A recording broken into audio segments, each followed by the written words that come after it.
Omong-omong, Profesor Tian, apakah Anda meminum cairan obat yang saya berikan kepada Anda kemarin lusa?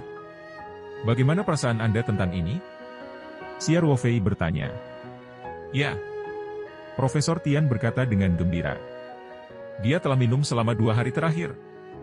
Kamu tidak mengungkapkan, tapi aku merasa tubuhku jauh lebih tangguh, dan cuaca telah berubah 2 hari ini, tapi kakiku yang sudah dingin selama bertahun-tahun tidak berubah. Xiao Xia, obatmu sungguh ajaib. Xiao Ruofei tersenyum. Saya juga mempelajari rumus kuno dari seorang praktisi pengobatan Tiongkok kuno. Saya membuatnya sesuai dengan rumus tersebut. Saya tidak menyangka efeknya akan begitu bagus.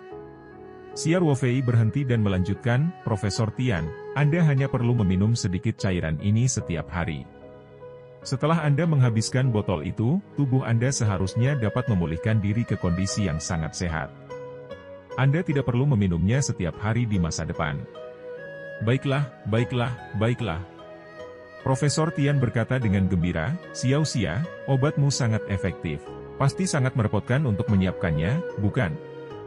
Tidak terlalu buruk, tapi 2 ramuan itu tidak mudah ditemukan, dan mudah gagal jika Anda tidak mengendalikan apinya dengan baik, jadi saya hanya menghasilkan sekitar 1 liter. Xiao Ruofei menjawab sambil tersenyum. Tentu saja, ia sengaja menekannya sulit untuk mendapatkan cairan obat tersebut. Meskipun dia dan Profesor Tian sangat cocok dan memberikan sepanci solusi kecil yang memecahkan bukanlah masalah besar, dia tidak akan bersedia menanggungnya jika itu adalah persediaan jangka panjang. Kelopak bunga aneh itu memiliki banyak kegunaan dan sangat berharga. Apalagi cairan obat ini sangat ajaib. Panci kecil sudah cukup untuk menyembuhkan Profesor Tian. Akan sia-sia jika minum lebih banyak. Profesor Tian tidak bermaksud meminta obat pada Xiao Ruofei. Setelah mendengar perkataan Xiao Ruofei, dia merasa bahwa obat itu sangat berharga dan bahkan lebih berterima kasih kepada Xiao Ruofei. Setelah mereka bertamasya sebentar, Profesor Tian berpikir sejenak, berdiri, dan berkata, Xia, duduklah di sini sebentar. Aku akan pergi ke ruang belajar. Meskipun Xiao Ruofei tidak tahu mengapa Profesor Tian tiba-tiba meninggalkannya untuk pergi ke ruang belajar, dia tetap langsung berkata, Gu. Jika ada yang harus dilakukan, pergilah. Jangan pedulikan aku.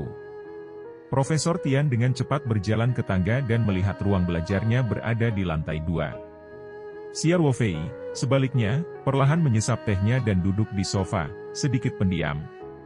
Setelah beberapa saat, dia mendengar suara langkah kaki dan melihat Profesor Tian berjalan dengan membawa kotak kertas kecil dan panjang. Profesor Tian berjalan ke sofa dan menyerahkan kotak kertas itu kepada Xiao Ruofei. Dia tersenyum dan berkata, Xia kecil, kamu telah banyak membantuku. Aku tidak perlu banyak berterima kasih padamu. Aku akan memberimu mainan kecil ini. Profesor Tian, saya tidak bisa menerima ini, Xiao Ruofei menolak. Buka dan lihat. Profesor Tian berkata sambil tersenyum sambil mendorong kotak kertas itu ke depan. Xiao Ruofei mengambil kotak kertas itu dan membukanya dengan hati-hati. Sebuah pemberat kertas jade tergeletak dengan tenang di dalam kotak. Pemberat kertas itu diukir dengan 2 naga. Ukirannya sangat detail. Pemberat kertas jade jelas merupakan barang lama dan jelas tidak murah. Xiao Ruofei dengan cepat meletakkan kotak kertas itu di atas meja kopi dan berkata, Profesor Tian, saya benar-benar tidak dapat menerima ini. Ini terlalu berharga. Jangan menolak, Xiao Xia. Kata Profesor Tian. Hidupku diselamatkan olehmu, dan kamu juga memberiku cairan obat yang menjaga kesehatan dan sayuran peach garden, yang mana yang tidak baik? Saya hanya memberi Anda pemberat kertas kecil, mengapa Anda tidak menerimanya? Tidak. Pemberat kertasmu terlalu mahal. Kata Xiao Ruofei, gelisah. Xia, apa maksudmu hidupku lebih berharga daripada selembar kertas giok? Profesor Tian pura-pura marah. Aku tidak bermaksud seperti itu. Kalau begitu jangan menolak. Ini niat baikku untuk mengungkapkan rasa terima kasihku. Kata Profesor Tian. Saat mereka berdua saling mendorong, Tian Huilan berjalan keluar dan bertanya dengan rasa ingin tahu. Ayah, Xia, apa yang kamu lakukan? Dia berjalan mendekat dan melihat pemberat kertas di atas meja kopi. Dia semakin penasaran dan bertanya, Ayah, mengapa ayah mengeluarkan pemberat kertas Double Dragon milikmu? Tidakkah kamu benci menggunakannya saat kamu berlatih menulis? Mata Profesor Tian melebar dan dia berkata, Apa maksudmu kamu tidak tahan menggunakannya? Benda ini tidak terlalu berharga. Aku hanya ingin memberikannya pada Xiao Xia untuk mengungkapkan rasa terima kasihku. Cepat bantu aku membujuk Xiao Xia, dia tidak akan menerimanya apapun yang terjadi. Tian Huilan memandang Profesor Tian dengan heran, dan kemudian ke pemberat kertas. Namun, dia dengan cepat bereaksi dan ekspresinya kembali normal. Dia tersenyum dan berkata, jadi begitu. Xia kecil, karena ini adalah hadiah dari ayahku, kamu harus menganggapnya sebagai bawahanmu. Wali kota Tian, ini. Xia Ruofei berada dalam posisi yang sulit. Kemampuannya membaca ekspresi orang tidak buruk, jadi dia secara alami memperhatikan ekspresi sekilas Tian Huilan. Jelas sekali bahwa pemberat kertas ini adalah barang favorit Profesor Tian, dan dia bahkan tidak mau menggunakannya. Bagaimana dia bisa merenggut cinta seseorang? Apa ini dan itu? Xia kecil, bukankah kamu seorang tentara? Mengapa kamu menjadi begitu pelin-pelan? Profesor Tian berkata, bukankah itu hanya pemberat kertas? Apa salahnya menerimanya? Tian Huilan juga tertawa dan berkata, Xia kecil, ayahku selalu menepati janjinya. Bagaimana kamu bisa mengambil kembali hadiah yang telah diberikan? Jika Anda tidak menerima pemberat kertas ini hari ini, saya rasa ayah saya tidak akan menginginkannya. Mungkin dia akan membuangnya begitu saja. Profesor Tian mengangguk berulang kali, seolah-olah dia akan melempar pemberat kertas keluar jika Xia Ruofei menolak lagi. Xia Ruofei tidak punya pilihan selain tersenyum pahit dan mengangguk. Oke, saya akan menerimanya. Terima kasih, Profesor Tian. Kemarahan Profesor Tian berubah menjadi kegembiraan dan dia berkata, sekarang lebih seperti ini. Huilan, cari tas untuk memasukkan pemberat kertas ini. Baiklah, kata Tian Huilan sambil pergi mencari tas. Dengan sangat cepat, dia kembali dengan membawa kantong kertas. Xia Ruofei dengan cepat berkata, saya akan melakukannya sendiri, saya akan melakukannya sendiri. Setelah mengatakan ini, dia mengambil kantong kertas dari tangan Tian Huilan dan menyimpannya. Kemudian, dia mengambil penutup kotak kertas dan bersiap untuk menutupnya. Pada saat ini, jari-jari Xia Ruofei secara tidak sengaja menyentuh pemberat kertas giok di dalam kotak. Kemudian, dia merasakan gulungan lukisan spiritual yang dia sembunyikan di tubuhnya tiba-tiba bergetar. Xia Ruofei bahkan merasa lukisan roh itu dipenuhi dengan kegembiraan dan rasa lapar, seolah-olah lukisan itu memiliki pikirannya sendiri. Xia Ruofei tidak bisa menahan diri untuk tidak terkejut. Sejak dia mendapatkan gulungan itu, ini adalah pertama kalinya dia melihat gulungan itu bereaksi secara aktif. Profesor Tian melihat Xia Ruofei tiba-tiba berhenti dan tertegun. Dia tidak bisa menahan diri untuk bertanya dengan rasa ingin tahu, Xia kecil, ada apa? Oh, bukan apa-apa, bukan apa-apa. Xia Ruofei kembali sadar dan menjawab dengan tergesa-gesa. Dia dengan paksa menekan rasa penasarannya dan menjauhkan tangannya. Lukisan roh itu segera berhenti bergetar. Xia Ruofei menutup kotak kertas itu dan dengan hati-hati memasukkannya ke dalam kantong kertas. Namun, dia tidak bisa tenang. Xia Ruofei hanya bisa tersenyum canggung dan duduk kembali di sofa. Baiklah kalau begitu. Kalau begitu aku harus merepotkanmu. Kami sangat senang kamu menginap untuk makan malam. Profesor Tian berkata dengan gembira, Huilan, cepat pergi ke dapur dan bersiap. Aku hanya akan bicara dengan si kecil Xia. Ngomong-ngomong, setelah makan sayuran yang dibawakan si kecil Xia kemarin lusa, aku sudah khawatir. Siang hari, kamu harus memamerkan keahlianmu dan membuat beberapa hidangan lagi. Gunakan sayuran organik merek Taoyuan yang dibawakan Xia kecil. Baiklah, Tian Huilan menjawab dengan senyuman dan langsung pergi ke dapur untuk menyiapkan makan siang. Xia Ruofei duduk di ruang tamu dan bersandar dengan Profesor Tian. Dia sedikit mengerti, terutama saat dia melihat Tian Huilan mengenakan celemek dan sibuk menyiapkan makan siang. Dia merasa seperti sedang duduk di atas peniti dan jarum. Bab 52. Mutasi Petaro. Omong-omong, Profesor Tian, apakah Anda meminum cairan obat yang saya berikan kepada Anda kemarin lusa? Bagaimana perasaan Anda tentang ini? Xia Ruofei bertanya. Ya. Profesor Tian berkata dengan gembira. Dia telah minum selama 2 hari terakhir. Kamu tidak mengungkapkan, tapi aku merasa tubuhku jauh lebih tangguh, dan cuaca telah berubah 2 hari ini, tapi kakiku yang sudah dingin selama bertahun-tahun tidak berubah. Xiao Xia, obatmu sungguh ajaib. Xia Ruofei tersenyum. Saya juga mempelajari rumus kuno dari seorang praktisi pengobatan Tiongkok kuno. Saya membuatnya sesuai dengan rumus tersebut. Saya tidak menyangka efeknya akan begitu bagus. Siar Wofei berhenti dan melanjutkan, Profesor Tian, Anda hanya perlu meminum sedikit cairan ini setiap hari. Setelah Anda menghabiskan botol itu, tubuh Anda seharusnya dapat memulihkan diri ke kondisi yang sangat sehat. Anda tidak perlu meminumnya setiap hari di masa depan. Baiklah, baiklah, baiklah. Profesor Tian berkata dengan gembira, Xiao Xia, obatmu sangat efektif. Pasti sangat merepotkan untuk menyiapkannya, bukan? Tidak terlalu buruk, tapi dua ramuan itu tidak mudah ditemukan, dan mudah gagal jika Anda tidak mengendalikan apinya dengan baik, jadi saya hanya menghasilkan sekitar 1 liter. Siar Wofei menjawab sambil tersenyum. Tentu saja, ia sengaja menekannya sulit untuk mendapatkan cairan obat tersebut. Meskipun dia dan Profesor Tian sangat cocok dan memberikan sepanci solusi kecil yang memecahkan bukanlah masalah besar, dia tidak akan bersedia menanggungnya jika itu adalah persediaan jangka panjang. Kelopak bunga aneh itu memiliki banyak kegunaan dan sangat berharga. Apalagi cairan obat ini sangat ajaib. Panci kecil sudah cukup untuk menyembuhkan Profesor Tian. Akan sia-sia jika minum lebih banyak. Profesor Tian tidak bermaksud meminta obat pada Siar Wofei. Setelah mendengar perkataan Siar Wofei, dia merasa bahwa obat itu sangat berharga dan bahkan lebih berterima kasih kepada Siar Wofei. Setelah mereka bertamasya sebentar, Profesor Tian berpikir sejenak, berdiri, dan berkata, Xia, duduklah di sini sebentar. Aku akan pergi ke ruang belajar. Meskipun Siar Wofei tidak tahu mengapa Profesor Tian tiba-tiba meninggalkannya untuk pergi ke ruang belajar, dia tetap langsung berkata, Gu, jika ada yang harus dilakukan, pergilah. Jangan pedulikan aku. Profesor Tian dengan cepat berjalan ke tangga dan melihat ruang belajarnya berada di lantai 2. Siar Wofei, sebaliknya, perlahan menyesap tehnya dan duduk di sofa, sedikit pendiam.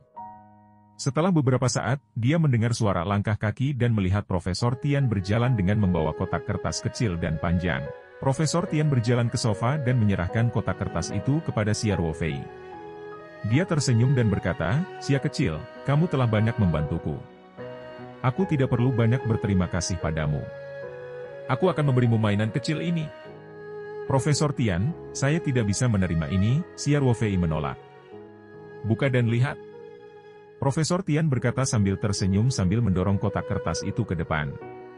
Siar Wofei mengambil kotak kertas itu dan membukanya dengan hati-hati. Sebuah pemberat kertas jade tergeletak dengan tenang di dalam kotak. Pemberat kertas itu diukir dengan 2 naga. Ukirannya sangat detail. Pemberat kertas jade jelas merupakan barang lama dan jelas tidak murah. Siar Wofei dengan cepat meletakkan kotak kertas itu di atas meja kopi dan berkata, Profesor Tian, saya benar-benar tidak dapat menerima ini. Ini terlalu berharga. Jangan menolak, Xiao Xia. Kata Profesor Tian. Hidupku diselamatkan olehmu, dan kamu juga memberiku cairan obat yang menjaga kesehatan dan sayuran peach garden, yang mana yang tidak baik? Saya hanya memberi Anda pemberat kertas kecil, mengapa Anda tidak menerimanya? Tidak. Pemberat kertasmu terlalu mahal. Aku, kata Siar Wofei, gelisah. Xia, apa maksudmu hidupku lebih berharga daripada selembar kertas giok? Profesor Tian pura-pura marah. Aku tidak bermaksud seperti itu. Kalau begitu jangan menolak. Ini niat baikku untuk mengungkapkan rasa terima kasihku. Kata Profesor Tian. Saat mereka berdua saling mendorong, Tian Huilan berjalan keluar dan bertanya dengan rasa ingin tahu. Ayah, Xia, apa yang kamu lakukan? Dia berjalan mendekat dan melihat pemberat kertas di atas meja kopi. Dia semakin penasaran dan bertanya, Ayah, mengapa ayah mengeluarkan pemberat kertas Double Dragon milikmu? Tidakkah kamu benci menggunakannya saat kamu berlatih menulis? Mata Profesor Tian melebar dan dia berkata, apa maksudmu kamu tidak tahan menggunakannya? Benda ini tidak terlalu berharga. Aku hanya ingin memberikannya pada Xiao Xia untuk mengungkapkan rasa terima kasihku. Cepat bantu aku membujuk Xiao Xia, dia tidak akan menerimanya apapun yang terjadi. Tian Huilan memandang Profesor Tian dengan heran, dan kemudian ke pemberat kertas. Namun, dia dengan cepat bereaksi dan ekspresinya kembali normal. Dia tersenyum dan berkata, jadi begitu. Xia kecil, karena ini adalah hadiah dari ayahku, kamu harus menganggapnya sebagai bawahanmu. Wali kota Tian, ini. Xiao Ruofei berada dalam posisi yang sulit. Kemampuannya membaca ekspresi orang tidak buruk, jadi dia secara alami memperhatikan ekspresi sekilas Tian Huilan. Jelas sekali bahwa pemberat kertas ini adalah barang favorit Profesor Tian, dan dia bahkan tidak mau menggunakannya. Bagaimana dia bisa merenggut cinta seseorang? Apa ini dan itu? Xia kecil, bukankah kamu seorang tentara? Mengapa kamu menjadi begitu pelin-pelan? Profesor Tian berkata, bukankah itu hanya pemberat kertas? Apa salahnya menerimanya? Tian Huilan juga tertawa dan berkata, Xia kecil, ayahku selalu menepati janjinya. Bagaimana kamu bisa mengambil kembali hadiah yang telah diberikan? Jika Anda tidak menerima pemberat kertas ini hari ini, saya rasa ayah saya tidak akan menginginkannya. Mungkin dia akan membuangnya begitu saja. Profesor Tian mengangguk berulang kali, seolah-olah dia akan melempar pemberat kertas keluar jika Xiao Ruofei menolak lagi. Xiao Ruofei tidak punya pilihan selain tersenyum pahit dan mengangguk. Oke, saya akan menerimanya. Terima kasih, Profesor Tian. Kemarahan Profesor Tian berubah menjadi kegembiraan dan dia berkata, sekarang lebih seperti ini. Huilan, cari tas untuk memasukkan pemberat kertas ini. Baiklah, kata Tian Huilan sambil pergi mencari tas. Dengan sangat cepat, dia kembali dengan membawa kantong kertas. Xiao Ruofei dengan cepat berkata, saya akan melakukannya sendiri, saya akan melakukannya sendiri. Setelah mengatakan ini, dia mengambil kantong kertas dari tangan Tian Huilan dan menyimpannya. Kemudian, dia mengambil penutup kotak kertas dan bersiap untuk menutupnya. Pada saat ini, jari-jari Xiao Ruofei secara tidak sengaja menyentuh pemberat kertas giok di dalam kotak. Kemudian, dia merasakan gulungan lukisan spiritual yang dia sembunyikan di tubuhnya tiba-tiba bergetar. Xiao Ruofei bahkan merasa lukisan roh itu dipenuhi dengan kegembiraan dan rasa lapar, seolah-olah lukisan itu memiliki pikirannya sendiri. Xiao Ruofei tidak bisa menahan diri untuk tidak terkejut. Sejak dia mendapatkan gulungan itu, ini adalah pertama kalinya dia melihat gulungan itu bereaksi secara aktif. Profesor Tian melihat Xiao Ruofei tiba-tiba berhenti dan tertegun. Dia tidak bisa menahan diri untuk bertanya dengan rasa ingin tahu, Xia kecil, ada apa? Oh, bukan apa-apa, bukan apa-apa. Xiao Ruofei kembali sadar dan menjawab dengan tergesa-gesa. Dia dengan paksa menekan rasa penasarannya dan menjauhkan tangannya. Lukisan roh itu segera berhenti bergetar. Xiao Ruofei menutup kotak kertas itu dan dengan hati-hati memasukkannya ke dalam kantong kertas. Namun, dia tidak bisa tenang. Kemudian, Tian Huilan melanjutkan menyiapkan makan siang sementara Xiao Ruofei dan Profesor Tian mengobrol. Xiao Ruofei masih sedikit linglung sampai makan siang. Saat makan siang, Xiao Ruofei menggunakan alasan bahwa dia harus mengemudi dan dengan sopan menolak undangan Profesor Tian untuk minum. Profesor Tian tidak memaksanya dan menuang segelas kecil anggur putih untuk dirinya sendiri. Pikiran Xiao Ruofei sepenuhnya terfokus pada pemberat kertas jade, jadi dia segera mengucapkan selamat tinggal kepada Profesor Tian dan Tian Huilan setelah dia selesai makan. Setelah meninggalkan rumah Profesor Tian, Xiao Ruofei langsung menuju ke villa liburan yang disewanya di pinggiran kota. Dia sangat ingin pulang. Satu-satunya hal yang ada dalam pikiran adalah pulang secepat mungkin dan mengeluarkan gulungan peta roh di lingkungan yang benar-benar aman. Dia ingin mempelajari mengapa tiba-tiba bergetar ketika dia menyentuh pemberat kertas J. Bab 53. Evolusi ruang peta. Setelah meninggalkan kawasan urban, truk pickup itu menderu dan melaju ke depan di jalan tol yang berkelok-kelok, hampir mencapai batas kecepatan. Xiao Ruofei merasa seolah-olah dia telah menemukan perasaan yang dia rasakan ketika dia belajar mengemudi di Angkatan Darat. Di villa liburan, Xiao Ruofei mengemudikan truk pick-up langsung ke halaman. Terdengar bunyi rem yang tajam, dan dua bekas rem berwarna hitam tertinggal di lantai beton halaman. Xiao Ruofei melompat keluar dari mobil, memegang kantong kertas di tangannya, dan bergegas ke villa. Dia berlari ke atas dan mengunci pintu dan jendela di kamarnya. Kemudian dia dengan hati-hati mengeluarkan gulungan yang dia sembunyikan di tubuhnya dan meletakkannya di tempat tidurnya. Dia kemudian mengeluarkan pemberat kertas J. Ketika tangan Xiao Ruofei menyentuh pemberat kertas giok, lukisan itu mulai bergetar lagi. Xiao Ruofei dapat merasakan bahwa gulungan itu sepertinya menantikan pemberat kertas ini, tetapi dia tidak tahu harus berbuat apa. Haruskah aku mencoba membawa pemberat kertas ini ke dalam ruang peta roh? Xiao Ruofei memikirkan hal ini. Dia memegang pemberat kertas giok di tangannya dan mulai berkomunikasi dengan ruang petaroh. Saat Xiao Ruofei terhubung ke ruang petaroh dan hendak masuk, kekuatan isap datang dari ruang petaroh. Kemudian, dia melihat pemberat kertas J tersedot ke dalam petaroh. Ketika pemberat kertas giok disedot ke dalam petaroh, itu seperti kepingan salju yang jatuh ke dalam air mendidih. Hilang tanpa jejak. Xiao Ruofei terkejut. Dia membuka gulungan itu dan melihat sekeliling, tetapi pemberat kertas J tidak ditemukan. Mungkinkah ia tersedot keluar angkasa? Ruang petaroh akan mengambil inisiatif untuk menyerap sesuatu? Mendengar hal ini, Xiao Ruofei terhubung ke ruang petaroh lagi. Sebelum dia bisa mengeluarkan perintah untuk memasuki ruang itu, dia tertegun. Di masa lalu, dia hanya bisa menggunakan pikirannya untuk menghubungi ruang petaroh dan mengeluarkan instruksi sederhana seperti masuk atau keluar. Namun, saat dia terhubung ke ruang petaroh sekarang, segala sesuatu di ruang itu tiba-tiba muncul di benaknya seolah-olah dia telah melihatnya dengan matanya sendiri. Selain itu, dia dapat dengan jelas merasakan bahwa seluruh ruangan tampak agak berbeda. Xiao Ruofei tidak punya waktu untuk menyelidiki perubahan tersebut. Dia mengirimkan perintah untuk memasuki ruang itu. Tubuhnya bersinar dan dia berada di dalam ruang petaroh. Perasaan pusing yang familiar dengan cepat menghilang. Xiao Ruofei berdiri di tanah dan melihat segala sesuatu di depannya dengan ekspresi tercengang. Hal yang paling jelas adalah ruangannya menjadi 2 kali lipat, dari yang asli 1 mu menjadi 2 mu. Ruangan yang tadinya sedikit sempit setelah menanam sayuran tiba-tiba menjadi lebih luas. Pada area terluar ruang terdapat ruang terbuka yang sangat kontras dengan cakupan ruang sebelumnya.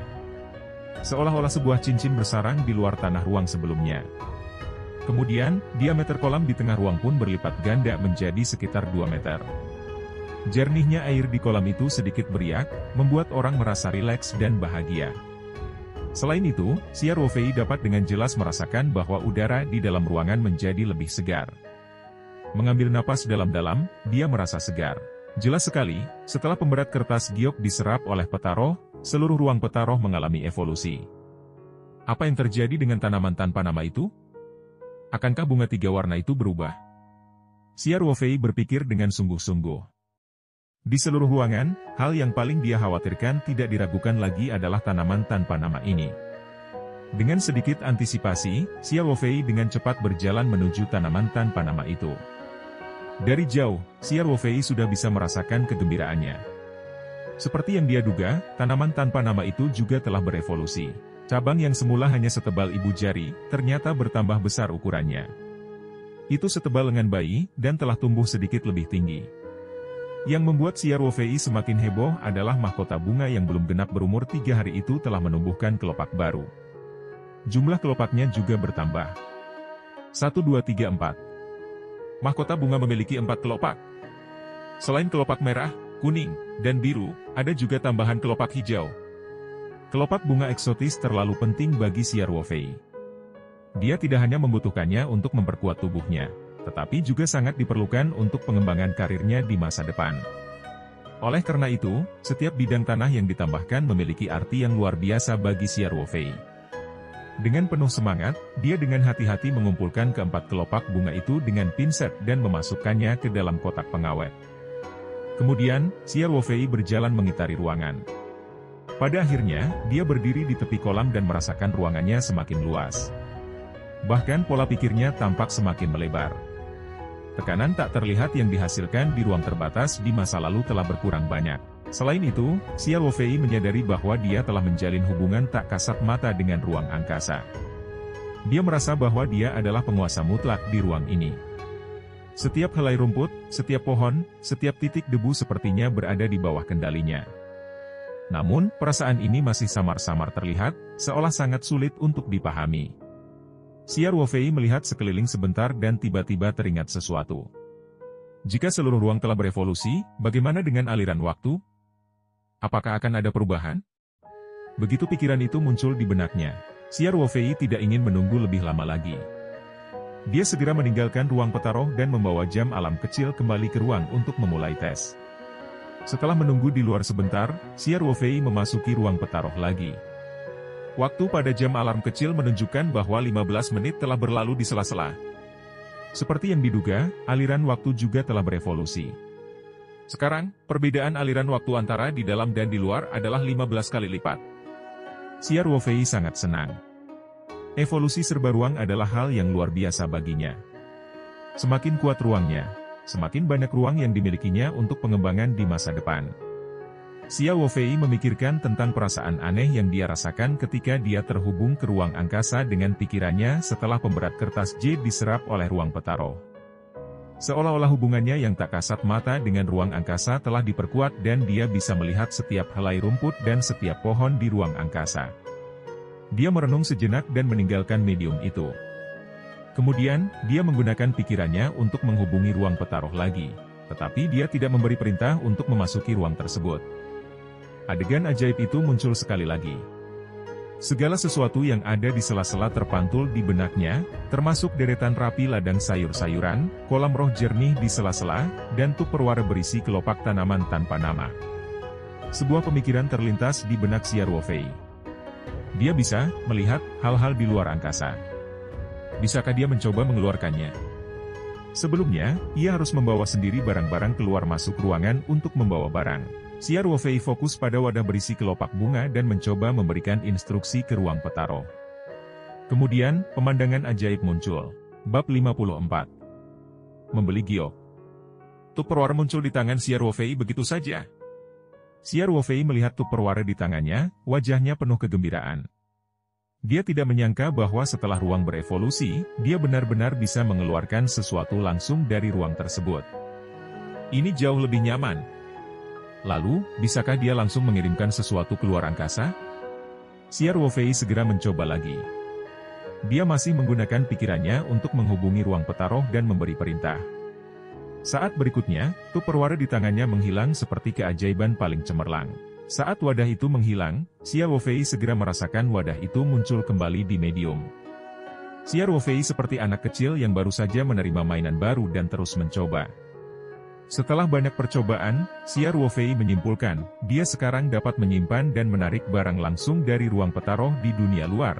Tetapi proses ini juga sangat membebani kekuatan mentalnya, lebih dari sekedar membawa barang secara langsung. Menyediakan ukuran dan berat barang. Saat ini, paling banyak dia bisa mengirim 200 kg barang keluar angkasa atau mengeluarkannya. Semakin besar, seseorang akan merasakan kelelahan seolah-olah kekuatan mentalnya telah habis. Mereka perlu mengonsumsi udara spasial atau bahkan lingkungan kelopak bunga untuk memulihkannya. Meskipun ada batasan-batasan ini sudah merupakan kejutan besar bagi Siar Wofei.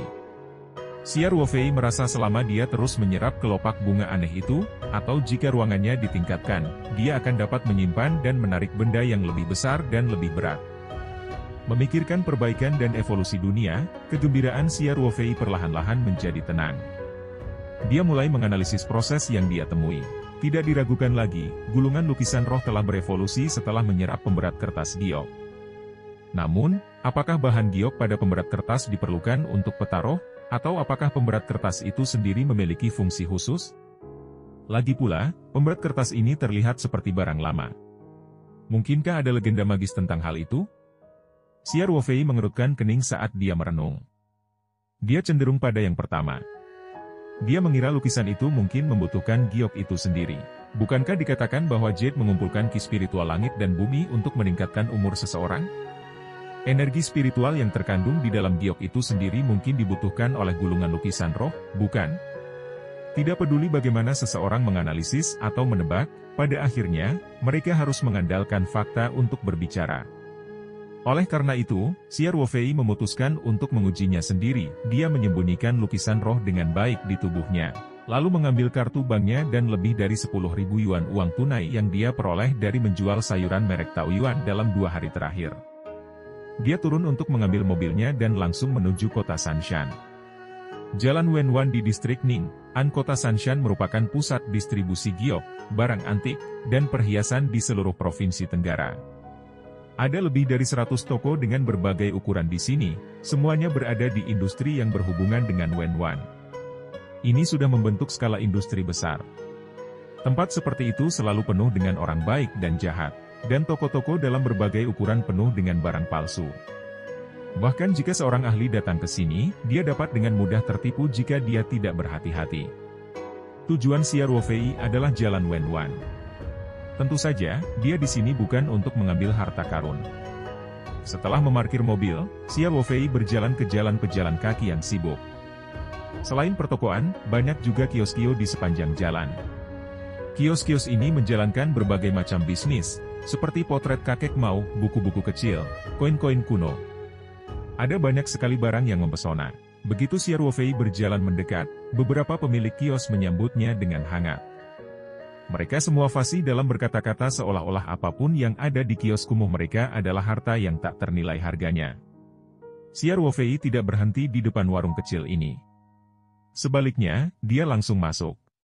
Setelah beberapa saat, dia melihat sebuah toko dengan papan nama, Rumah Roh Giok.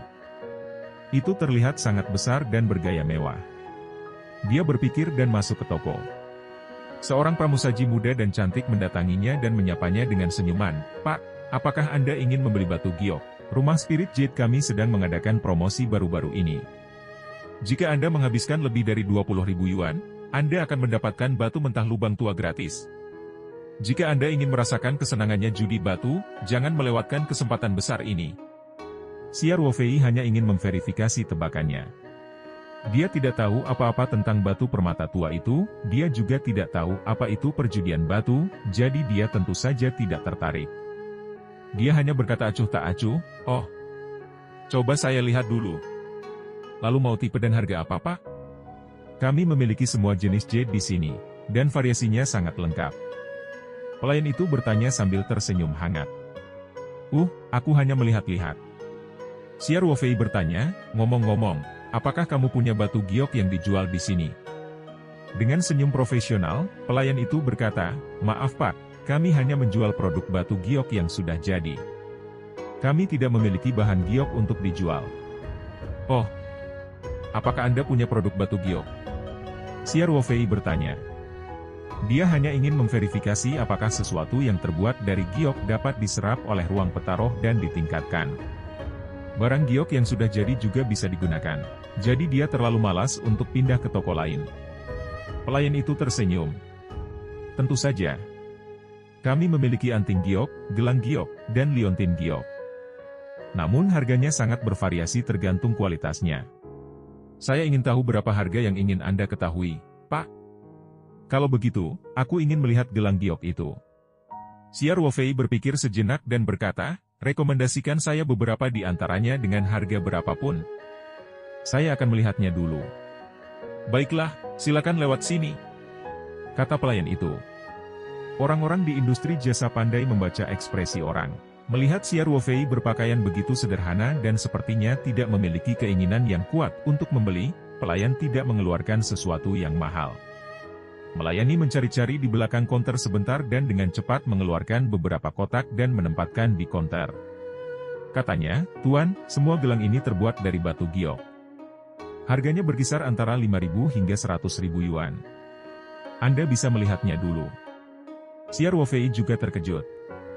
Dia tidak menyangka harga jade begitu mahal. Gelang ini kelihatannya tidak terlalu mahal, tapi yang termurah harganya 5.000 yuan dan yang termahal 100.000 yuan. Xia Ruofei berpikir, pasti ada alasan mengapa harganya sangat mahal. "Karena aku ingin memverifikasi penilaianku, aku akan mencoba yang paling mahal dulu." "Yang mana yang harganya 100.000 yuan?" dia bertanya. Pelayan itu terdiam sambil berpikir, "Saya tidak tahu betapa kayanya pemuda ini. Dia sebenarnya ingin menonton yang harganya 100.000 yuan. Mungkinkah dia adalah orang kaya yang berprofil rendahan? Jika dia mengetahuinya lebih awal, dia akan mengambil barang-barang berkualitas tinggi yang bernilai ratusan ribu atau bahkan jutaan itu." Tentu saja, dia hanya tertegun sejenak. Dia dengan cepat bereaksi dan senyuman di wajahnya menjadi lebih antusias. Dia menunjuk ke salah satu kotak dan berkata, "Ini adalah gelang giok jenis ketan es. Harganya 100.000 yuan. Oh, bolehkah aku mengambilnya dan melihatnya?" Xia Ruofei bertanya. "Tentu saja, tapi kami punya aturan jika gelangnya rusak karena Tuan, Anda harus membayar harga aslinya." Pramuniaga itu mengingatkan Xia Ruofei dengan hati-hati. Xia Ruofei mengangguk dan mengulurkan tangan untuk mengambil gelang giok. Saat tangan Siar Wofei menyentuh gelang giok, dia merasakan gulungan lukisan roh di lengannya bergetar sedikit lagi. Kami punya aturan. Jika gelangnya rusak karena Tuan, Anda harus membayar harga aslinya. Pramuniaga itu mengingatkan Siar Wofei dengan hati-hati. Siar Wofei mengangguk dan mengulurkan tangan untuk mengambil gelang giok. Saat tangan Siar Wofei menyentuh gelang giok, dia merasakan gulungan lukisan roh di lengannya bergetar sedikit lagi. Novel Bin menjadi pembawa acara peluncuran perdana bab ini. Kami punya aturan. Jika gelangnya rusak karena Tuan, Anda harus membayar harga aslinya. Pramuniaga itu mengingatkan Siar Wofei dengan hati-hati. Siar Wofei mengangguk dan mengulurkan tangan untuk mengambil gelang giok. Saat tangan Siar Wofei menyentuh gelang giok, dia merasakan gulungan lukisan roh di lengannya bergetar sedikit lagi. Bab 55. Gratis. Siar Wofei sangat gembira. Gulungan petaroh juga bereaksi terhadap gelang giok. Jelas sekali, penilaiannya sebelumnya adalah 80% benar. Hal nyata yang dapat mengembangkan ruang petaroh adalah giok itu sendiri. Dengan kata lain, di masa depan, dia bisa membeli batu giok untuk diserap oleh gulungan petaroh, sehingga mencapai tujuan peningkatan lebih lanjut. Untuk memastikan bahwa dia tidak salah, Siar Wofei memegang gelang giok ketan yang sedingin es dan melihatnya berulang kali.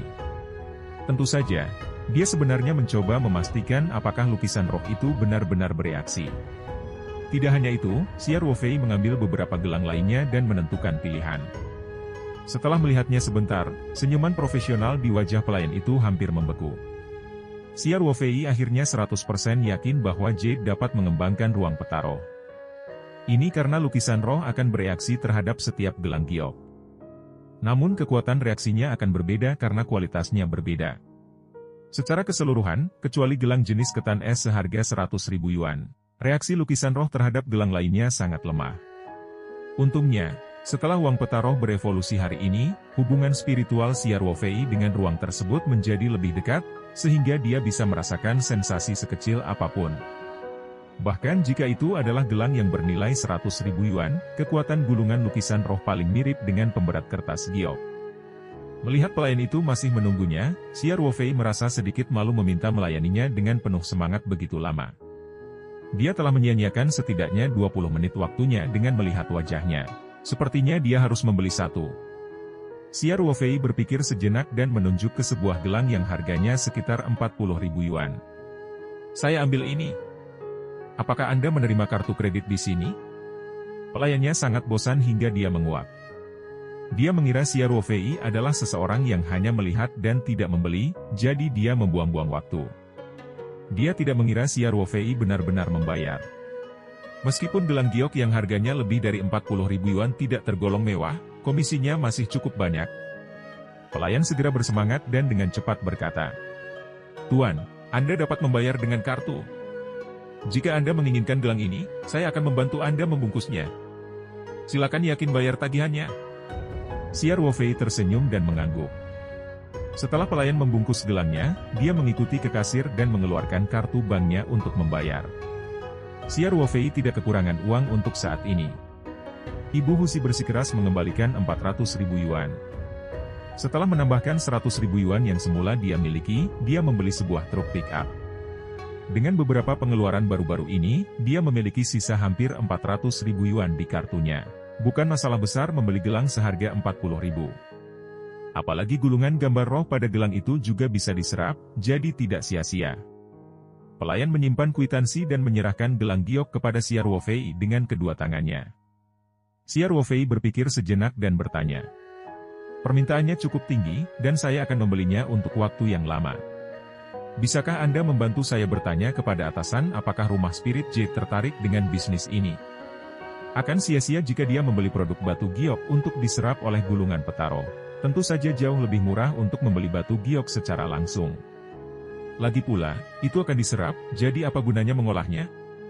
Pak, biasanya kami menjual produk jadi.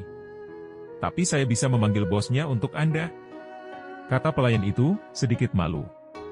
"Baiklah, kalau begitu aku harus merepotkanmu," Siar Wofei berkata sambil tersenyum. "Sama-sama. Silakan duduk. Saya akan menelepon sekarang," kata pelayan itu. Kemudian, dia segera berjalan kembali ke konter, mengangkat telepon, dan menelepon. Tak lama kemudian, pelayan datang dan berkata, "Tuan, bos kami Chen kebetulan bekerja di dekat sini. Katanya, jika Anda merasa nyaman, silakan duduk di toko sebentar. Dia akan segera ke sana." "Oke, terima kasih," Xiao Ruofei berkata sambil tersenyum. "Sama-sama," kata pelayan itu sambil tersenyum manis. Xiao Ruofei tidak hanya tampan, tapi juga kaya. Pramuniaga memandang Xiao Ruofei dengan cara yang berbeda sekarang karena dia telah membeli gelang 40.000 yuan dan hendak mendiskusikan penjualan jade dengan bosnya. Namun, Xiao Ruofei hanya memasang ekspresi acuh tak acuh. Meskipun dia sangat baik, dia jelas tidak bereaksi terhadap penampilan rahasianya yang genit. Pelayan itu sedikit kecewa, tapi dia langsung memikirkan hal lain. "Omong-omong, Tuan, Anda telah membeli lebih dari 20.000 yuan di toko kami, jadi Anda akan mendapatkan batu mentah lubang tua gratis. Kamu bisa pergi ke sana dan memilih." "Batu mentah lubang tua?" Xiao Ruofei mengangkat alisnya dan bertanya, "Apa ini?" Pelayan tidak menyangka Xiao Ruofei akan datang dan membeli batu giok tanpa mengetahui tentang batu permata mentah. Hal ini membuatnya semakin yakin bahwa Xiao Ruofei adalah putra orang kaya. Itulah sebabnya dia tidak peduli dengan uang. Dia dengan cepat menjelaskan, "Semua giok berasal dari batu permata mentah ini, tetapi tidak ada perangkat atau sinar di dunia yang dapat menembus batu permata mentah untuk mendeteksi apakah ada giok di dalamnya, sehingga banyak orang bertaruh pada batu permata mentah. Jika ada giok berkualitas tinggi di dalamnya, mereka akan menghasilkan banyak uang. Tentu saja, kemungkinan besar juga tidak ada apa-apa di dalamnya, dan batu permata mentah yang mereka beli dengan harga tinggi akan menjadi sampah yang tidak berharga." Pelayan itu menjelaskan lama sekali sebelum Xiao Ruofei akhirnya mengerti apa itu batu mentah. Dia bertanya dengan rasa ingin tahu, "Kalau begitu, bukankah akan rugi besar jika kamu memberikan batu mentah untuk setiap 20.000 yuan yang dibelanjakan di tokomu?" Pelayan itu tampak geli. Dia melihat sekeliling dan berkata dengan suara rendah, "Tuan, batu mentah ini tidak besar, dan semuanya sisa dari pelanggan. Kemungkinan batu tersebut berwarna hijau sangat rendah, jadi bos mengeluarkannya sebagai hadiah." "Aku mengerti." Xiao Ruofei tidak bisa menahan tawa. Dia juga sedikit naif. Bagaimana bisa seorang pengusaha melakukan bisnis yang merugi?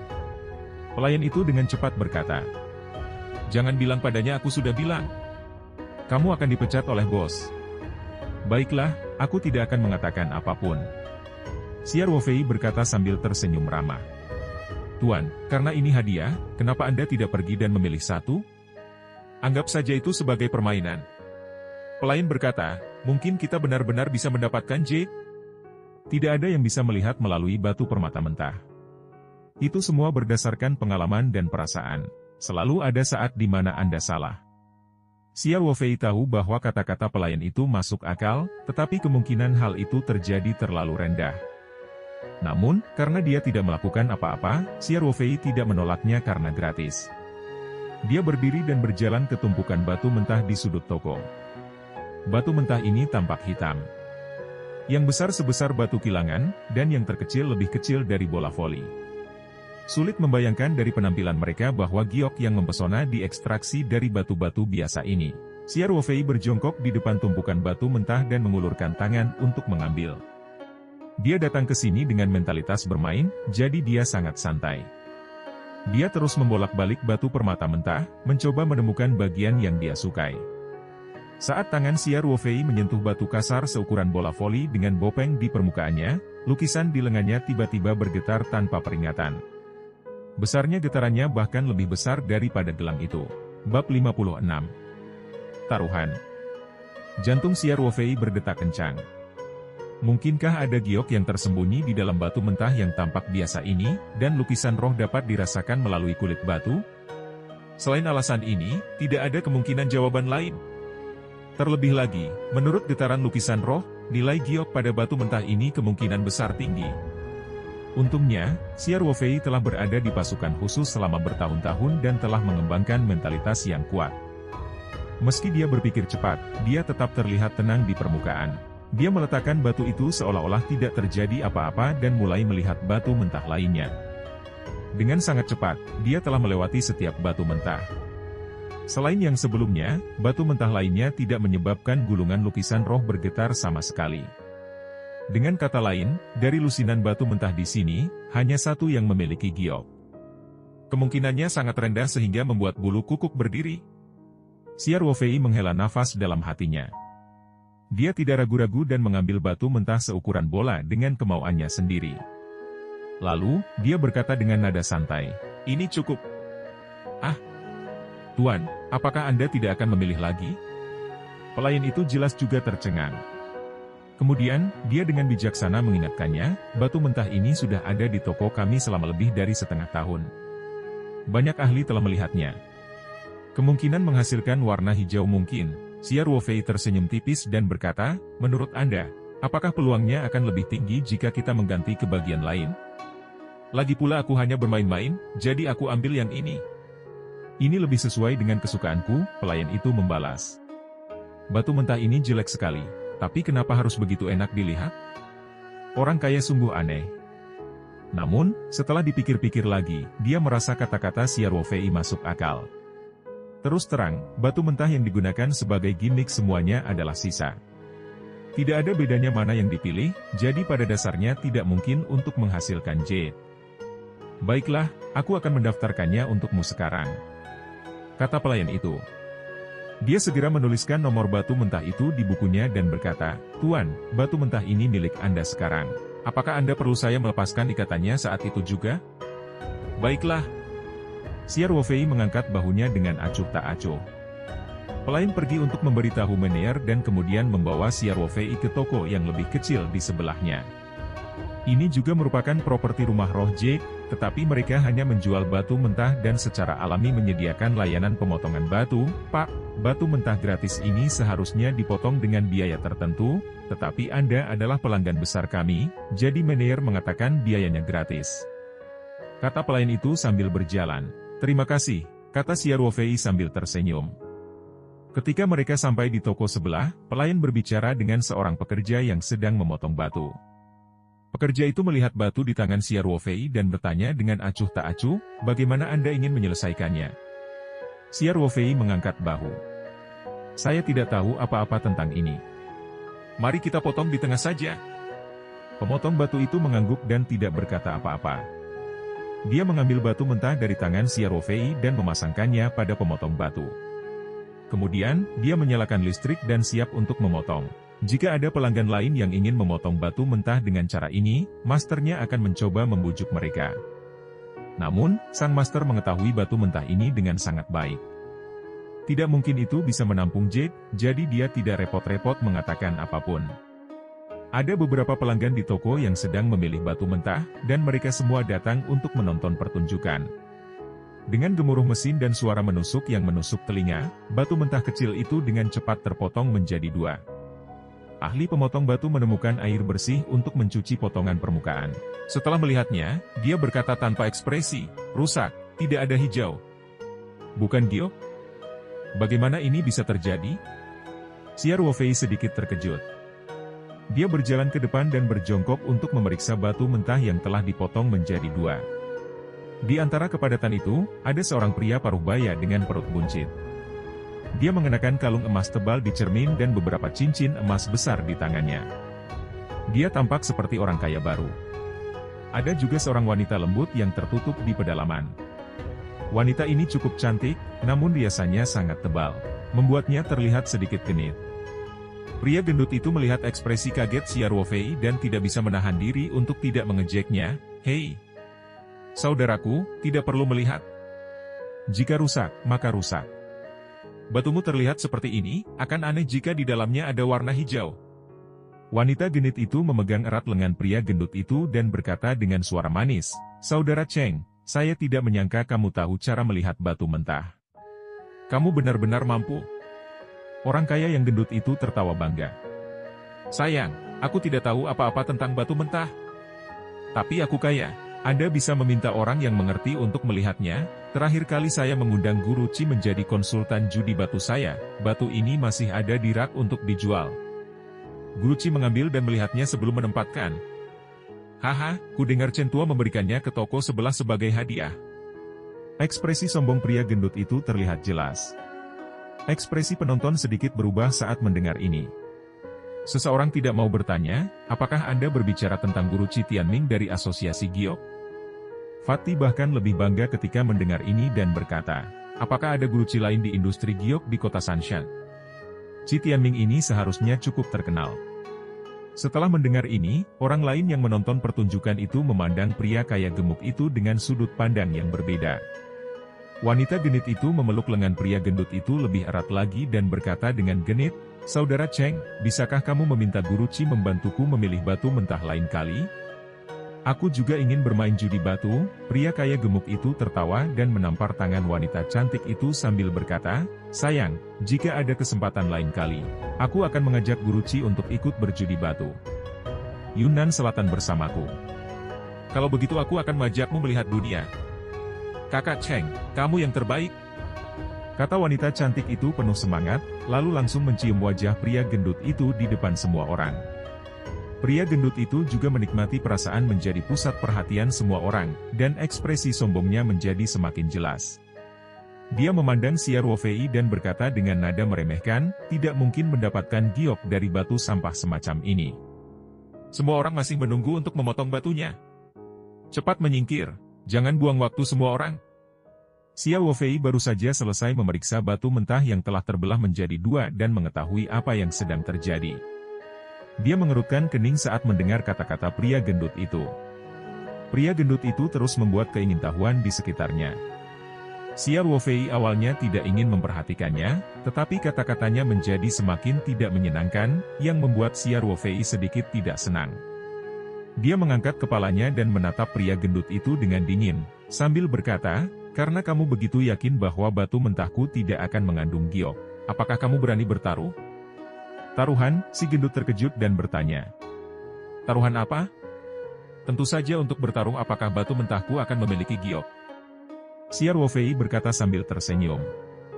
Fatty tertawa bahak begitu mendengarnya, dia menunjuk ke batu mentah yang telah terbelah dua di tanah dan berkata, "Kamu sudah kehilangannya, bagaimana kamu akan bertaruh?" Xia Ruofei berkata dengan acuh tak acuh, "Bukankah aku baru saja memotongnya sekali? Kita hanya akan tahu apakah ada J di sana setelah semua batunya dipotong, bukan? Katakan saja padaku apakah kamu berani bertaruh atau tidak." Bab 57. Pasti hilang. Begitu Xia Ruofei mengatakan itu, orang-orang yang menonton pertunjukan itu tiba-tiba menjadi gempar. Dia masih berani berjudi setelah dipotong-potong. Apakah ada yang salah dengan otaknya? Tidak mungkin batu mentah ini mengandung warna hijau apapun. Pemuda ini jelas seorang pemula. Ini adalah pertarungan perasaan pribadi. Dia kaya, jadi dia bisa melakukan apapun yang dia mau. Sekali lihat dan aku tahu dia anak yang hilang. Semua orang cenderung bersikap impulsif Xia Ruofei, tapi wajah Xia Ruofei tetap tenang saat dia menatap pria gemuk itu dengan tenang. Mulut pria gendut itu bergerak-gerak dan dia mencibir, "Jika aku bahkan tidak berani bertaruh pada situasi pasti menang, bagaimana aku masih memiliki wajah untuk tetap berada di dunia giok? Berbicara, apa yang kita pertaruhkan?" Xia Ruofei berkata dengan acuh tak acuh, berjudi dengan kehidupan. Dia dengan jelas mendengar orang-orang di sekitarnya terkesiap serentak. Dia sengaja berhenti sejenak sebelum melanjutkan, sepertinya agak terlalu serius. "Kalau begitu, ayo kita bertaruh sejumlah uang." Orang-orang yang menonton pertunjukan itu langsung tertawa. Sungguh menakutkan untuk berbicara dan terengah-engah.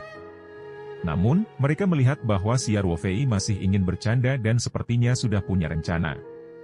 Mereka juga merasa bahwa mereka tidak dapat melihat kepastian ingin taruhan kalah. Dari mana rasa percaya dirinya berasal? Pria gendut itu kaget saat mendengar kata, "nyawa, malangnya nyawa." Baru setelah Xia Ruofei mengubah topik barulah dia menyadari bahwa dia telah ditipu. Dia tidak bisa menahan cibiran, berjudi itu bagus. "Saya, Cheng Junhua, tidak kekurangan uang. Berbicara, berapa banyak yang ingin Anda pertaruhkan? Selama kamu bisa mengeluarkannya, aku akan bermain denganmu." Xia Ruofei berpikir sejenak dan berkata dengan santai, senang rasanya memasang taruhan kecil, bermain-main saja. "Ayo bertaruh. 300.000. Bos Cheng, jangan bilang kamu bahkan tidak bisa mengeluarkan 300.000 yuan. Mereka yang bisa datang ke sini untuk berjudi batu tentu saja tidak akan miskin. Namun, sebagian besar orang yang hadir tidak akan bertaruh 300.000 yuan hanya karena beberapa kata. Orang kaya yang gemuk, ekspresi Cheng Junhua berubah beberapa kali, tapi dia dengan cepat berkata, 300.000. Bahkan Guruci secara pribadi telah menilai batu itu mentah, dan batu itu bahkan pecah hanya dengan sekali potong. Jika kamu bisa mendapatkan yang hijau, aku akan miring langsung. Giok itu milikku juga, kenapa aku harus membiarkanmu sebaik-baiknya? Xia Ruofei tersenyum dan berkata, kamu, kata Cheng Junhua, jangan terlalu tajam berlidah. Saya setuju dengan taruhan Anda, tapi bisakah Anda membayar 300.000? Cheng Junhua melihat Xia Ruofei berpakaian sederhana dan tidak terlihat seperti orang kaya, jadi nadanya penuh dengan penghinaan dan penghinaan. Xia Ruofei tidak banyak bicara. Dia mengeluarkan kartu banknya dan berkata, seharusnya ada lebih dari 300.000 yuan di sini. Bos Cheng, kamu juga harus mengeluarkan sejumlah uang. Kalau tidak, bagaimana aku bisa mempercayaimu? Cheng Junhua bersinar dan berkata, ada 300.000 orang di sana hanya karena kamu bilang begitu. Bagaimana jika kartu kosong? Xia Ruofei mengangkat bahu dan bertanya, lalu menekankan apa yang harus kita lakukan. Pergi ke bank untuk mendapatkan uang tunai. Anda perlu membuat janji untuk menarik uang dalam jumlah besar, dan bukankah itu terlalu memakan waktu? Cheng Junhua juga merasa sedikit canggung. Saat ini, ledakan tawa hangat datang dari pintu masuk toko.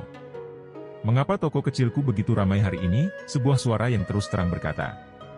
Segera setelah dia selesai berbicara, seorang pria memecahkan kerumunan dan masuk ke toko. Pria itu berusia awal 40-an dan mengenakan setelan tang merah. Dia berjalan dengan aura yang kuat. Bos Chen. Halo, Bos Chen. Semua orang menyapa pria itu, dan pelayan yang membawa Xia Ruofei segera memperkenalkannya dengan suara rendah. Tuan, ini bos kami Chen dari rumah Lingyu. Xia Ruofei tersenyum dan mengangguk ke arah Bos Chen. Bos Chen memandang pelayan di samping Xia Ruofei. Kemudian, dia berkata kepada Xia Ruofei dengan ramah, toko tersebut baru saja menelepon saya, mengatakan bahwa seseorang ingin membeli batu giok, dan ini adalah kerja sama jangka panjang. Menurutku itu pasti adik kecil ini. Ini aku. Halo, Bos Chen. Xia Ruofei berkata sambil tersenyum. Adik laki-laki memang pria yang berpenampilan mencolok? Bos Chen tertawa dan kemudian bertanya, apa yang terjadi tadi? Xia Ruofei tidak mengatakan apa-apa, tetapi orang-orang di sekitarnya mulai menceritakan apa yang terjadi. Ketika Bos Chen mendengar ini, dia melihat kedua bagian batu mentah di tanah dan berkata kepada Xia Ruofei dengan ekspresi aneh, adik, kalian semua adalah pelanggan toko Chen lamaku. Saya pikir, kita harus melupakan taruhan ini, tentu saja, Bos Chen adalah yang paling akrab dengan batu mentah ini, faktanya, kualitas seluruh barang tidak tinggi, dan batu mentah ini memiliki penampilan paling buruk. Bahkan ada yang menduga bahwa itu sebenarnya batu biasa yang diambil sembarangan dari tambang dan dijual dalam keadaan batu mentah. Oleh karena itu, dia dengan bijaksana menasihati Xia Ruofei dengan niat baik. Namun, Xia Ruofei hanya tersenyum dan berkata, Bos Chen, saya menghargai niat baik Anda. Tapi karena Bos Cheng ini sangat berani, saya pasti akan menemaninya sampai akhir. Cheng Junhua juga mengerutkan kening dan berkata, Chen tua, kita sudah menyetujui hal ini, jadi jangan terlibat. Tapi karena Anda di sini, Anda bisa menjadi saksi kami. Kalau tidak, kita tidak bisa saling percaya. Bos Chen tersenyum pahit dan tak berdaya. Dia memandang Xia Ruofei dengan rasa ingin tahu. Xia Ruofei tersenyum dan berkata, tentu. Kami akan menyerahkan kartu kami kepada Bos Chen dan memeriksa apakah saldonya melebihi 300.000. Kemudian kami dapat melanjutkan pemotongan batunya. Melihat Xia Ruofei telah mengambil keputusan, Tuan Chen tidak punya pilihan selain setuju. Cheng Junhua tidak keberatan. Mereka berdua menyerahkan kartu ban mereka kepada Tuan Chen. Ada mesin pos di toko, dan dia bisa memeriksa saldonya. Segera, saldo di kartu mereka ditemukan. Mereka berdua memiliki lebih dari 300.000 yuan. Cheng Junhua sedikit terkejut melihat Xia Ruofei yang berpakaian sederhana benar-benar memiliki lebih dari 300.000 yuan di kartunya. Namun, pikirannya terfokus pada taruhan tersebut. Setelah memeriksa saldo, dia tidak sabar untuk berkata, lanjutkan.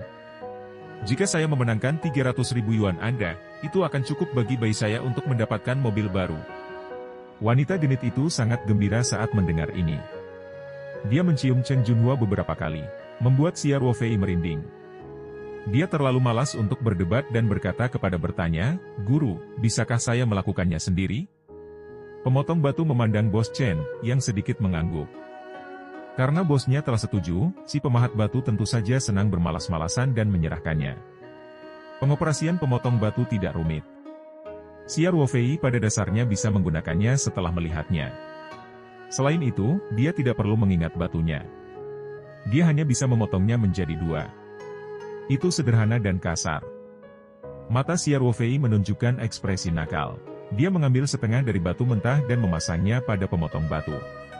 Kemudian, dia menyalakan listrik dan memotongnya dari pinggang. Setelah ledakan suara yang menusuk telinga, batu mentah itu pun terpotong menjadi dua. Mata semua orang berpapasan pada luka itu secara serempak. Setelah air jernih mengalir di atasnya, masih belum ada warna hijau sama sekali. Tiba-tiba, terdengar gelombang desahan. Para penonton memandang Xia Ruofei dengan simpati dan beberapa orang merasa bangga. Semua orang membicarakan perilaku tidak bijaksana Xia Ruofei. Ekspresi Cheng Junhua lebih menjadi rileks. Di matanya, 300.000 yuan adalah kemenangan yang terlalu mudah. Ekspresi Xia Ruofei tidak berubah. Dia memasang kembali batu yang telah dipotong ke mesin, menyalakan listrik, dan melanjutkan pemotongan. Dengan deru mesin, sebagian batu mentah itu dipotong menjadi banyak batu kecil. Namun, seperti prediksi semua orang, tidak ada J di dalamnya.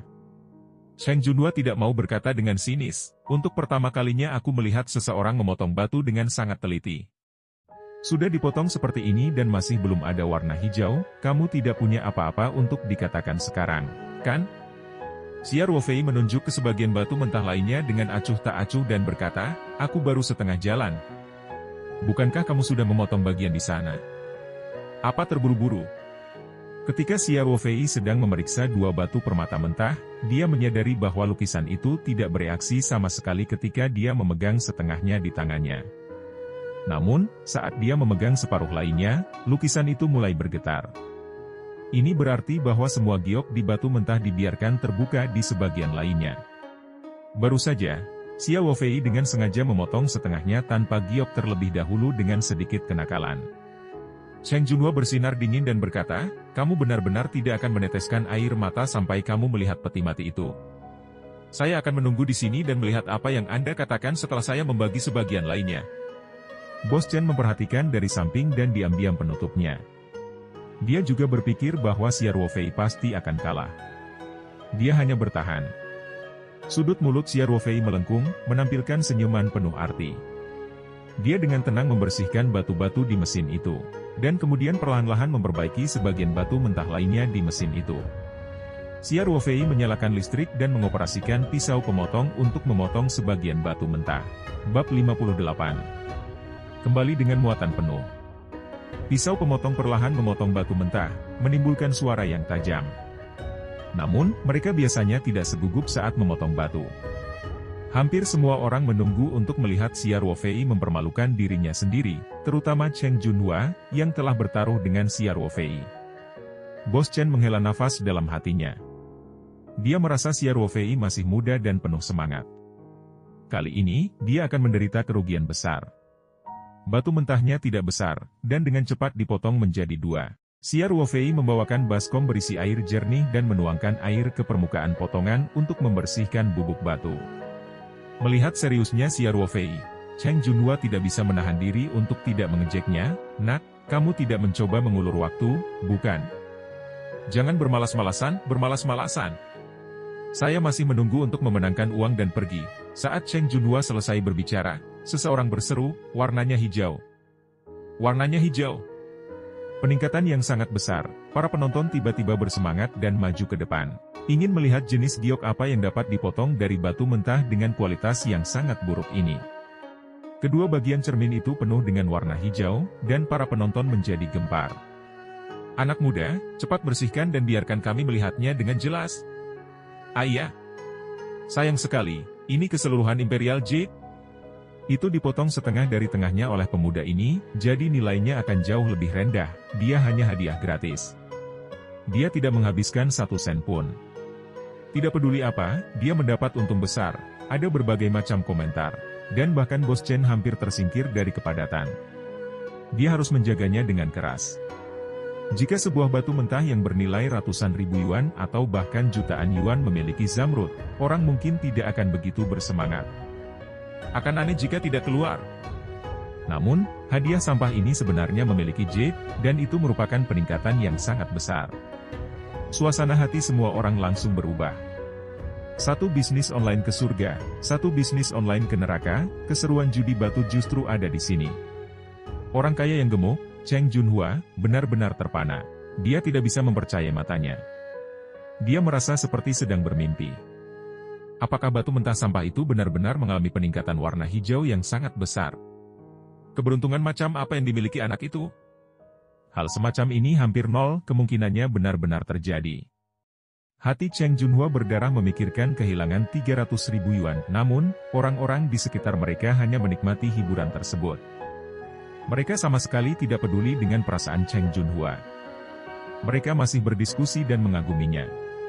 Segera, potongan permukaan dibersihkan, dan semua orang dapat melihatnya dengan lebih jelas.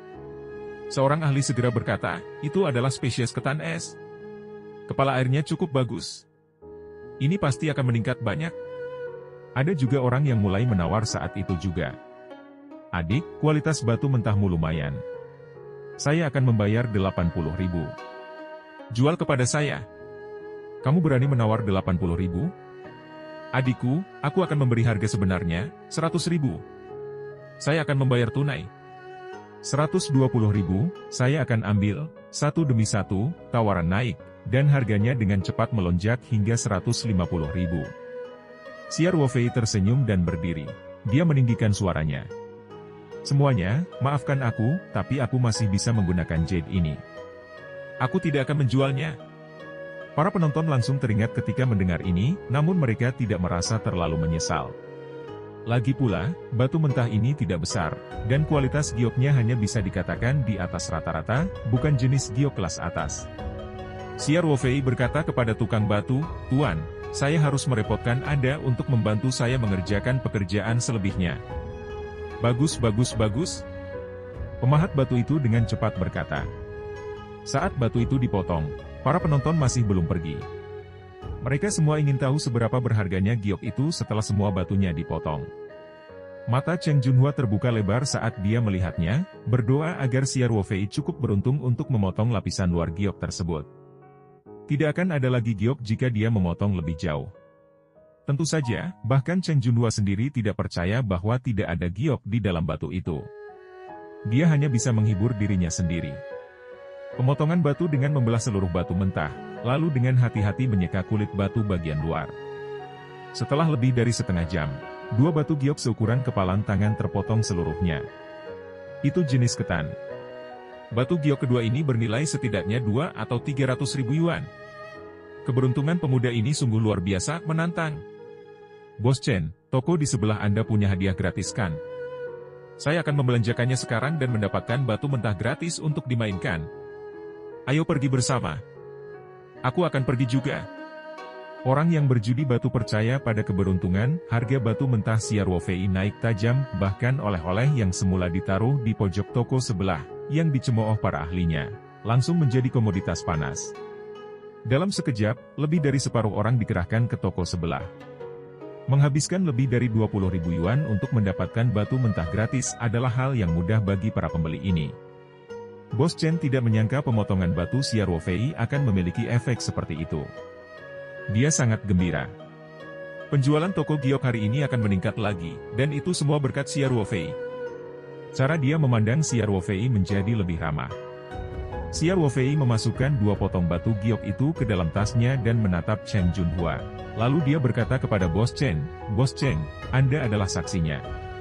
Seharusnya tidak ada kejutan dengan hasil taruhan ini, kan? Tentu saja. Bos Chen berkata sambil tersenyum, begitu banyak orang yang menonton. Adikku, kamu memenangkan taruhan ini. Direktur Cheng, Anda tidak keberatan, kan? Wajah Cheng Junhua berubah menjadi gelap seperti hati babi, seperti ayam jago yang kalah. Meskipun 300.000 bukanlah jumlah yang besar, kehilangan itu masih cukup menyakitkan. Apalagi setelah dia kehilangan begitu banyak muka di depan banyak orang, itu membuat hatinya gatal karena kebencian. Namun, kebenaran yang ada di hadapannya, dan dia tidak dapat menyangkalnya sama sekali. Dia hanya menampilkan dingin dan tidak berbicara dengan wajah muram. Xia Ruofei berkata, transfer saja 300.000 itu ke rumah Spirit Jade. Saya masih perlu membeli batu giok dari Bos Chen. Kurangi saja dari pembayarannya. Tidak masalah, kata Bos Chen sambil tersenyum. Segera, pelayan membawa mesin kartu kredit itu. Dia menggesek kartu Cheng Junhua dan mentransfer 300.000 yuan. Cheng Junhua memasukkan kata sandi dengan ekspresi gelap. Setelah transfer berhasil, dia mengambil kartu itu dan pergi tanpa berkata apa-apa. Bos Chen dengan hangat mengundang Xia Ruofei ke sebuah bilik di toko. Dia secara pribadi membuatkan teh untuk Xia Ruofei dan kemudian bertanya, "Adik, siapa namamu?" "Nama keluargaku adalah Xia." Xia Ruofei tersenyum dan berkata, "Bos Chen, saya ingin membeli beberapa jade dari Anda. Saya akan membeli batch pertama seharga 300.000 yuan. Jika kita bekerja sama dengan baik, saya akan membeli dari Anda untuk waktu yang lama, dan permintaan akan semakin besar di masa depan." "Tentu saja," Bos Chen berkata dengan gembira. "Saudara Xia, apakah Anda memiliki persyaratan untuk kualitas giok tersebut?" Xia Ruofei merenung dan berkata, "Tentu saja, yang terbaik adalah kualitasnya lebih tinggi. Paling tidak, saya akan mendapatkan batu giok tipe S seperti hari ini." "Bos Chen, bisakah Anda menyediakannya di sini?" Bos Chen tahu apa yang harus dilakukan ketika mendengarnya. Dia takut jika Xia Ruofei ingin membeli green milik raja, bahkan rumah Ling Yu mungkin tidak dapat segera memproduksinya. Selama Xia Ruofei bisa mendapatkan jenis es ketan dengan kualitas terbaik dan terburuk, itu akan mudah. "Tidak masalah. Saya akan segera memberitahu orang-orang untuk bersiap." Sejumlah jade baru saja tiba 2 hari yang lalu, jadi stok 300.000 yuan tidak masalah. "Kalau begitu, terima kasih, Bos Chen," kata Xia Ruofei. "Terima kasih kembali. Seharusnya akulah yang berterima kasih padamu karena telah mengurus bisnisku." Bos Chen berkata sambil menyerahkan kartu namanya, "Saudara Xia, ini kartu nama saya. Lain kali kamu butuh sesuatu, telepon saja aku langsung." Xia Ruofei mengambil kartu nama itu dan berkata, "Saya belum punya kartu nama. Saya akan memberikan nomor telepon saya." Kemudian, Xia Ruofei memberikan nomor teleponnya kepada Bos Chen. Mereka berdua duduk dan pendek. Kemudian, seseorang mengetuk pintu dan masuk untuk memberitahu mereka bahwa giok yang diinginkan Xia Ruofei telah siap. Sekantong kecil jade bernilai 300.000 yuan. Xia Ruofei tidak tahu banyak tentang jade, tapi dia membawa petaro. Dia bisa mengetahui nilai batu giok dari reaksi gulungan itu, jadi dia tidak perlu khawatir ditipu. Dia tas membuka dan mengambil potongan batu giok untuk diperiksa. Seperti yang diharapkan, semua lukisan roh memiliki reaksi yang berbeda. Ini berarti Bos Chen menjalankan bisnis dengan integritas dan tidak memberikan barang palsu untuk membodohinya. Xia Ruofei menyimpan tas giok dengan puas dan berkata kepada Bos Chen, "Bos Chen, gioknya cukup bagus. Kalau begitu mari kita selesaikan kesepakatannya."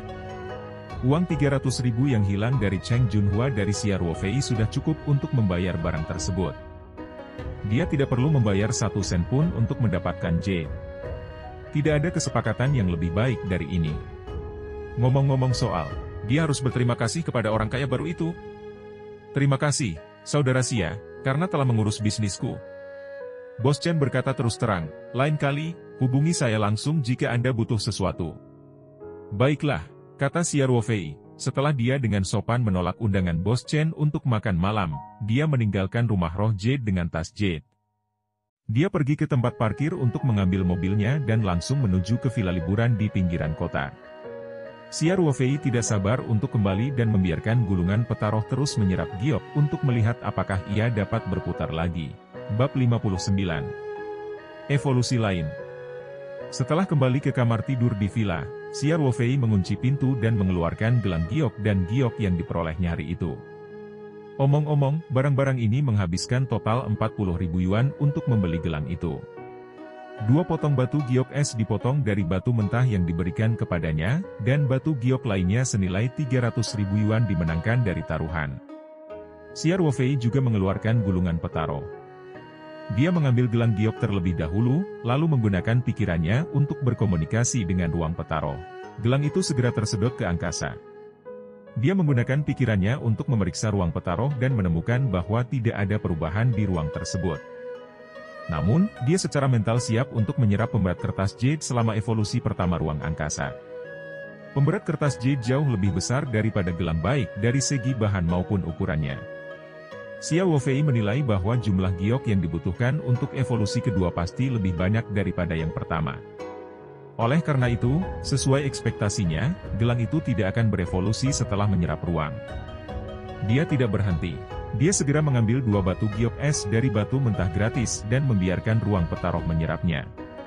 Setelah menyerap jade yang sedingin es, ruangnya masih tidak berubah. Xia Wofei hanya bisa mengeluarkan sekantong batu giok senilai 300.000 yuan. Ada 5 atau 6 keping batu giok di dalamnya. Mereka semua terserap oleh gulungan itu sampai hanya tersisa potongan terkecil dari giok. Xia Wofei tiba-tiba merasa hubungannya dengan ruang angkasa menjadi lebih dekat. Dia dengan cepat menggunakan pikirannya untuk memeriksa dan menemukan bahwa ruang Petaroh akhirnya berevolusi lagi. Xia Wofei memandangi sisa kecil giok dan tidak bisa menahan senyum pahit. Giok yang digunakan untuk evolusi kedua bernilai 500.000 yuan. Meski harga gioknya tidak terlalu mahal, Xia Wofei tetap merasakan sakit hati. Jika evolusi kedua sudah seperti ini, lain kali dia ingin mengembangkan ruang, dia mungkin harus menghabiskan jade beberapa kali lebih banyak. Xia Wofei mengira dia menghasilkan uang dengan sangat cepat, tetapi sekarang sepertinya dia harus bekerja lebih keras jika ingin dunia ini terus berkembang. Uang yang ia peroleh dari menjual sayuran dan daging hampir tidak cukup untuk mengisi kekosongan giginya jika ia menukarnya dengan jade. Namun, Xia Wofei tidak memikirkannya terlalu lama. Pikirannya telah terbang ke angkasa. Dia tidak sabar untuk melihat perubahan apa yang terjadi di ruang angkasa setelah evolusi. Xia Wofei memasuki ruang Petaroh. Setelah rasa pusing yang familiar berlalu, Xia Wofei menarik napas dalam-dalam dan menyadari bahwa udaranya lebih segar. Dia merasa seperti melayang saat dia menarik napas dalam-dalam. Itu seperti surga legendaris di bumi. Luas ruangannya berlipat ganda lagi, menjadi 4 hektar penuh. Kolam roh di tengah ruangan juga berdiameter 4 meter. Xia Wofei juga menyadari bahwa aliran mini telah muncul di angkasa. Disebut mini karena lebar sungainya hanya 40 hingga 50 cm. Sebenarnya itu hanya sebuah selokan kecil. Sumber alirannya adalah kolam roh. Setelah berkelok-kelok lebih dari 10 meter, terbentuklah sebuah kolam dengan diameter sekitar 2 meter dalam sebuah cekungan. Xia Wofei sangat prihatin dengan tanaman tanpa nama itu. Setelah memeriksa perubahan ruangan, dia dengan cepat berjalan ke tanaman tanpa nama di tepi kolam. Xia Wofei sangat gembira. Sesuai dugaannya, bunga yang baru dipetik sore ini tumbuh kembali, dan kali ini ada tambahan kelopak. Bunganya sekarang terdiri dari 5 kelopak, dan kelopak terakhir berwarna ungu. Keseluruhan bunga tampak lebih serasi dan alami, seolah mengandung kebenaran hakiki langit dan bumi. Xia Wofei sangat gembira. Hanya kelopak ungu ekstra ini yang bernilai 500.000 yuan giok. Setelah mengaguminya sebentar, dia dengan hati-hati mengambil semua kelopak bunga dengan penjepit dan menyimpannya di kotak pengawetan dengan sedikit keengganan. Dia berjalan mengitari ruangan dan membereskan kekacauan itu. Kemudian, dia sampai di kolam yang baru terbentuk. Melihat kolam kecil di depannya, Xia Wofei berpikir sejenak dan merasa bahwa dia harus memanfaatkan sumber daya sepenuhnya karena dia perlu mendapatkan lebih banyak uang. Hanya dengan menghasilkan lebih banyak uang, dia dapat membeli lebih banyak giok, yang akan mendorong peningkatan dan evolusi dunia. Dan dengan demikian menghasilkan lebih banyak manfaat, membentuk siklus yang baik. Kolam ini diisi dengan air kolam roh sehingga bisa digunakan untuk beternak ikan dan udang. Dia percaya bahwa dalam lingkungan unik ruang Petaroh, ikan yang dipelihara di air kolam roh pasti akan menjadi bahan kelas atas. Tentu saja, setelah melakukan beberapa eksplorasi, dia juga bisa membudidayakan beberapa ikan yang bernilai lebih tinggi di luar angkasa. Ada juga aliran waktu di dalam ruang, jadi tidak peduli seberapa besar pertumbuhannya, ia pasti akan matang dengan cepat. Memikirkan aliran waktu, Xia Wofei segera meninggalkan mediumnya. Dia menemukan jam alarm kecil dan mengirimkannya ke medium dengan pikirannya untuk mengujinya lagi. Segera, hasilnya keluar. Seperti yang diharapkan, aliran waktu di ruang Petaroh telah berevolusi lagi. Sekarang, aliran waktu di dalam dan di luar 20 kali berbeda. Setelah satu putaran pemeriksaan, Xia Ruofei meninggalkan ruang petaroh dan menyimpan gulungan petaroh yang telah berevolusi lagi. Kemudian, dia berbaring dengan nyaman di kursi geladak di balkon dan berjemur di bawah sinar matahari. Dia menyipitkan matanya sedikit, dan sosok cantik Ling Qingsui terlintas di benaknya. Gadis ini tidak menghubungiku selama beberapa hari. Pikir Xia Ruofei dalam hati. Dia bergumam pada dirinya sendiri sejenak, lalu meraih ponselnya, siap menelepon Ling Qingsui. Sebelumnya, kolaborasi dengan restoran Ling Ji sempat terhenti karena campur tangan Hidong. Xia Ruofei tahu bahwa Ling Qingsui pasti merasa tidak enak beberapa hari ini dan mungkin masih bekerja keras untuk berkolaborasi. Kini setelah nama surga sayuran organik telah sepenuhnya ditetapkan, perusahaan dan merek dagang terdaftar akan segera didaftarkan. Semuanya berjalan sesuai rencana Xia Ruofei, dan sudah waktunya memberitahu Ling Qingsui. Di distrik Nantai kota Sanshan, markas besar kelompok makanan dan minuman Ling Ji berlokasi di sini. Itu adalah gedung 13 lantai. Lantai 1 hingga 8 merupakan gedung perkantoran yang disewakan, sedangkan lantai 9 hingga 13 merupakan lantai perkantoran kelompok makanan dan minuman Ling Ji. Di ruang konferensi besar di lantai 12, manajemen menengah dan senior dari grup makanan dan minuman Ling Ji sedang mengadakan pertemuan. Duduk di tengah meja konferensi yang panjang adalah ayah Ling Qingsui, Ling Xiaotian. Orang yang bertanggung jawab atas restoran Ling Ji ini berusia sekitar 50 tahun. Wajah perseginya memancarkan aura otoritas dan kekuasaan. Saat dia duduk, dia secara alami membuat orang merasa hormat. Wakil presiden, direktur, dan manajer departemen perusahaan duduk di kedua sisi sesuai dengan pangkatnya. Sebagai manajer departemen keuangan, Ling Qingsui dan Hidong, manajer departemen pembelian, kebetulan saling berhadapan. Hidong sering mendongak untuk mencuri pandang ke arah Ling Qingsui, tetapi wajah Ling Qingsui selalu sedingin es, dan dia tidak memandang Hidong dengan baik. Pertemuan hari ini bertujuan untuk membahas bagaimana mengatasi beberapa kesulitan saat ini dan momentum pengembangan kelompok di masa depan. Situasi saat ini adalah pesaing utama restoran Ling Ji, restoran Ming Hao, sangat agresif. Mereka mempekerjakan seorang chef ternama yang konon nenek moyangnya adalah royal chef sebagai eksekutif head chef dengan harga tinggi. Mereka meluncurkan beberapa hidangan kerajaan berturut-turut, dan kinerja mereka melonjak. Di sisi lain, restoran Ling Ji justru sebaliknya. Mereka tidak menemukan sesuatu yang baru dalam hal makanan mereka.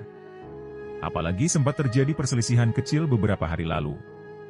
Seorang pelanggan muntah dan diare setelah kembali ke rumah. Kemudian, dia bersikeras bahwa itu adalah masalah kebersihan makanan di restoran Ling Ji. Masalah datang setiap 2 atau 3 hari dan memperburuk keadaan. Sekarang, beberapa jaringan toko sudah sepi dan bisnis mereka tidak sebaik sebelumnya. Hal ini membuat Ling Xiaotian sangat cemas. Manajer departemen dan eksekutif senior juga sangat positif. Namun mereka tidak mengemukakan pendapat yang konstruktif. Ling Xiaotian sedikit mengernyit, pandangannya tertuju pada putrinya Ling Qingsui. Sejak dia menolak permintaan Ling Qingsui untuk bekerja sama dengan Xia Ruofei kemarin lusa, Ling Qingsui bersikap dingin padanya, ayahnya. Hari ini, dia semakin absen memikirkan pertemuan tersebut, yang membuat Ling Xiaotian semakin tidak bahagia. Dia mengerutkan kening dan bertanya, "Qingsui, berhenti melihat ponselmu. Kamu beritahu aku." Bab 60. Pertarungan kata-kata. Ling Qingsui menutup teleponnya dan berkata dengan tenang, "Cara paling langsung tentu saja adalah mencari koki baru. Namun, saya khawatir tidak mudah menemukan seseorang yang cakap dan mengatur kepala koki eksekutif restoran Ming Hao." Dengan tergesa-gesa, Ling Xiaotian sedikit mengernyit dan berkata, "Kami baru saja membahas ini. Departemen Sumber Daya Manusia akan menghubungi perusahaan pengayauan, tetapi masalah ini tidak dapat diselesaikan dalam 1 atau 2 hari. Katakan sesuatu yang bermanfaat." Ling Qingsui mengangkat bahu dan berkata, "Karena metode ini tidak dapat memuaskan dahaga kita, kita hanya dapat menemukan terobosan lain. Saya telah mengusulkan untuk mempermasalahkan kualitas bahan-bahannya, tetapi usulan saya ditolak oleh Anda. Selain ini, saya tidak punya ide yang lebih baik." Kebencian gadis ini masih sangat dalam. Kemarin lusa, ketika dia kembali ke rumah, dia sudah menyebutkan hal ini kepada Ling Xiaotian. Namun, dia tidak tahu apa yang dikatakan Hidong kepada Ling Xiaotian, tapi Ling Xiaotian tidak mendengarkan penjelasannya. Dia hanya mengatakan bahwa tidak boleh ada kompromi dalam hal keamanan pangan, dan bahan-bahan yang tidak memiliki laporan pengujian resmi tidak diperbolehkan masuk. Kata-kata Ling Qingsui selanjutnya tertutup sepenuhnya. Ling Qingsui tentu saja merasa marah. Entah itu publik atau pribadi, dia merasa ayahnya bias dan percaya pada kata-kata orang luar, tetapi dia tidak mendengarkan kata putrinya sendiri. Itu sungguh tidak masuk akal. Alis Ling Xiaotian semakin berkerut saat dia berkata, "Qingsui, jangan membicarakan rencana ini hari ini." Dia berkata dalam hatinya, "Qingsui semakin tidak peka." Sepertinya apa yang dikatakan Xiaohi benar. Dia pasti tertipu oleh siswa penjual sayur. Pada saat ini, Hidong, yang selama ini tidak berbicara, tiba-tiba berkata, "Ketua Ling, menurut pendapatku Qingsui sangat masuk akal." Alis Ling Xiaotian terangkat karena terkejut. Apalagi Ling Qingsui tidak bisa menahan diri untuk tidak melihat ke arah Hidong dengan ekspresi aneh. Apakah dia sudah gila? Anda telah mencoba segala macam metode curang untuk menghentikan rencana saya. Mengapa sikap Anda tiba-tiba berubah 180 derajat hari ini? Ling Xiaotian dengan cepat mendapatkan kembali ekspresi normalnya dan berkata dengan acuh tak acuh, "Dia kecil, ceritakan detailnya." Hidong sepertinya sangat puas dengan efek dari kata-katanya. Dia melihat sekeliling ke arah kerumunan, berdeham, lalu berkata dengan suara yang jelas, alasannya sangat sederhana. Semua orang baru saja menganalisisnya, selain menemukan Koki berprestasi sesegera mungkin, yang bisa kami lakukan hanyalah memperbaiki sistem manajemen, lebih meningkatkan tingkat layanan, dan yang paling penting, mempermasalahkan bahan-bahannya. Hidong berhenti sejenak, lalu melanjutkan, "Sebenarnya, saya selalu setuju dengan pendapat Qingsui. Jika Ling GFNB dapat menemukan bahan-bahan fenomenal yang dapat menumbangkan pasar, kita pasti dapat mengeluhkan keadaan." Tapi, berbicara sampai di sini, nada suara Hidong berubah dan dia berkata, "Alasan mengapa saya menolak usulan Qingsui terakhir kali bukan karena saya tidak setuju dengan gagasan ini. Saya sepenuhnya berpikir dari sudut pandang perusahaan. Setelah mempelajari lapangan dan penilaian, saya merasa bahwa mitra yang ditemukan Qingsui tidak memiliki kemampuan untuk menjamin keamanan pangan. Apalagi kualitas bahan yang diberikan sangat biasa saja. Mustahil untuk memberikan dampak yang mengganggu pada pasar, kamu bicara omong kosong." Wajah Ling Qingsui memerah karena marah. "Kamu bahkan tidak melihatnya, Qingsui, biarkan Xiaohi menyelesaikan kata-katanya." Ling Xiaotian menyela kata-kata Ling Qingsui dengan perasaan tidak senang. Ling Qingsui mendinginkannya dan menutup mulutnya. Dia menatap dingin ke arah Hidong. Kebenciannya terhadap orang tercela ini semakin bertambah. Hidong tersenyum tipis dan melanjutkan, "Itulah mengapa aku melakukan ini hanya demi publik. Jika Qingsui tidak senang karena saya menjalankan tugas saya sebagai manajer departemen pengadaan, saya dapat meminta maaf." Ling Qingsui duduk tanpa ekspresi di kursinya. Dia bahkan tidak mengangkat kelopak matanya, tidak bereaksi sama sekali terhadap kata-kata Hidong.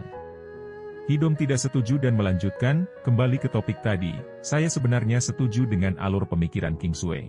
Masalahnya adalah kita perlu menemukan bahan-bahan berkualitas tinggi yang benar-benar dapat mempengaruhi industri makanan di restoran Tiga Gunung.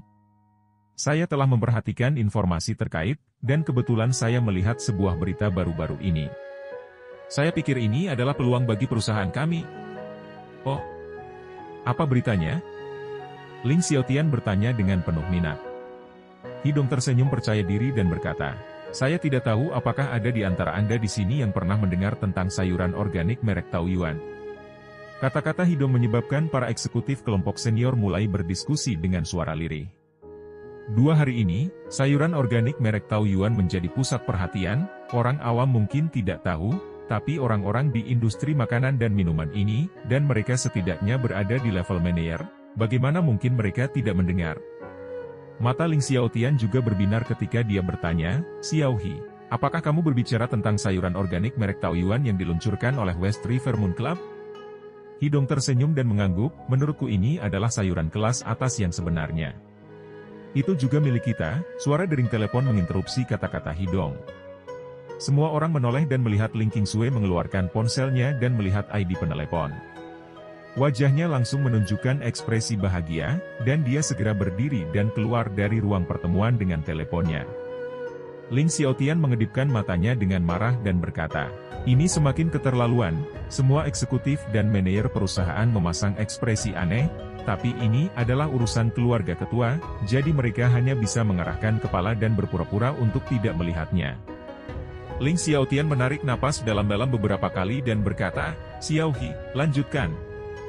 Hidong melihat ke kursi kosong Ling Qingsui, lalu berkata, "Ketua, saya pikir jika grup tersebut dapat mencapai kesepakatan dengan West River Moon Club dan membeli beberapa sayuran organik merek Taoyuan dari mereka, kinerjanya pasti akan meningkat.